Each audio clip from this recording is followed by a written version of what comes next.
અહીં પ્રશ્નો અને જવાબોની વિગતવાર સમજૂતી આપવામાં આવી છે.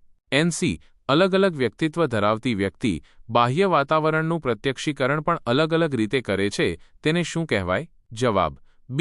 પ્રત્યક્ષીકૃત શૈલી. સમજૂતી. પ્રત્યક્ષીકૃત શૈલીમાં વ્યક્તિગત તફાવતો પ્રત્યક્ષીકરણને અસર કરે છે. 81 ઊંડાઈનું પ્રત્યક્ષીકરણ વસ્તુને કેટલા પરિમાણમાં જોવાની શક્તિને કહે છે? જવાબ D. 3 પરિમાણો. સમજૂતી. ઊંડાઈનું પ્રત્યક્ષીકરણ પરિમાણીય દૃષ્ટિ માટે જરૂરી છે. 82 નીચેનામાંથી કોના પર પૂર્વ અનુભવની અસર પડતી નથી? જવાબ D.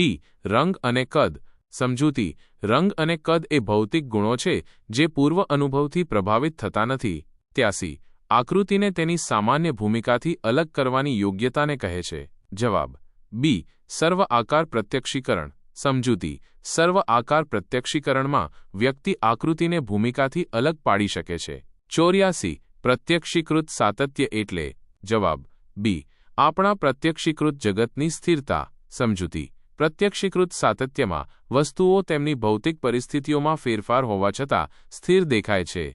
85 કોઈ એક વ્યક્તિ ઊંચા સ્થાનેથી ઊભી રહીને એક દિશા તરફ જતી કારને એક જૂથમાં અને બીજી દિશા તરફ જતી કારને બીજા જૂથમાં વહેંચે છે. ઉપરોક્ત હકીકત સમવિષ્ટવાદના કયા નિયમ મુજબ સમજાવી શકાય? જવાબ D. સમાન ગતિનો નિયમ. સમજૂતી. સમાન ગતિના નિયમમાં સમાન ગતિ કરતી વસ્તુઓને એક જૂથમાં મૂકવામાં આવે છે. 86 નીચેનામાંથી કોનું એવું માનવું છે કે પ્રત્યક્ષીકરણ અને જ્ઞાન એ બંને કોઈ બાબતને સમજણ સાથે શીખવા માટે જરૂરી છે? જવાબ B.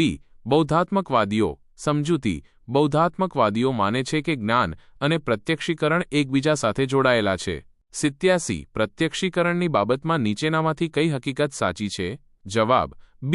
તેમાં ઉદ્દીપકનું સંગઠન હોય છે. સમજૂતી. પ્રત્યક્ષીકરણમાં ઉદ્દીપકોને અર્થપૂર્ણ રીતે સંગઠિત કરવામાં આવે છે. 88 સમષ્ટિવાદનો પાયો વર્ષમાં નંખાયો. જવાબ B. 1912. સમજૂતી. સમષ્ટિવાદની શરૂઆત 1912માં થઈ હતી. 89 દૃષ્ટિભ્રમ માં વિકૃતિને કારણે ઉત્પન્ન થાય છે. જવાબ C. પ્રત્યક્ષીકરણ. સમજૂતી. દૃષ્ટિભ્રમ એ પ્રત્યક્ષીકરણની ખામીને કારણે થાય છે. 90 બિલ્ડિંગનો સ્કેચ દોરવામાં આર્કિટેક્ટ નીચેનામાંથી કોનો ઉપયોગ કરીને ઊંડાઈ અને અંતરને દર્શાવશે? જવાબ C. રેખાત્મક સાપેક્ષ દર્શન. સમજૂતી. રેખાત્મક સાપેક્ષ દર્શનમાં દૂર જતી સમાંતર રેખાઓ એકબીજા તરફ વળતી દેખાય છે જે ઊંડાઈનો ભાસ ઉત્પન્ન કરે છે.